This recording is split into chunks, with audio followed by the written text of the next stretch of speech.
లేచి ఆయన ఏమన్నాడంటే, నేను వెళ్ళుట మంచిది. దేవుని స్తోత్రం. నేను వెళ్ళుట మంచిది, నేను వెళ్ళి మీకు ఒక ఆదరణకర్తను ఏం చేస్తాను, నేను పంపిస్తాను అన్నాడు. అలాగే ఆ ఆదరణకర్తే పరిశుద్ధాత్మ దేవుడు. దేవుని స్తోత్రం.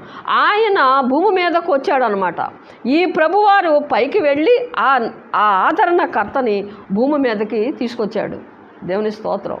చూడండి, తండ్రి కుమార పరిశుద్ధాత్మ దేవుడు, తండ్రి కుమార పరిశుద్ధాత్మ దేవుడు, ఈ ముగ్గురు కూడా ఒక తృప్తమై ఉన్నారు. దేవుని స్తోత్రం. అందుకని మనం బాప్తీసం ఇచ్చేటప్పుడు కూడా తండ్రి కుమార పరిశుద్ధాత్మ నామములో మనం బాప్తీసం ఇస్తాం. దేవుని స్తోత్రం. కాబట్టి ఈ యేసు ప్రభు వారు ఆయన అంటాడు, నేను వెళ్ళుట మంచిది, నేను వెళ్ళి ఆదరణకర్తను ఏం చేస్తాను, నేను పంపిస్తాను అంటున్నాడు. మళ్ళీ యేసు ప్రభు వారు ఏమంటున్నాడంటే, దేవుని స్తోత్రం, ఆయన మళ్ళీ నా తండ్రి ఇంట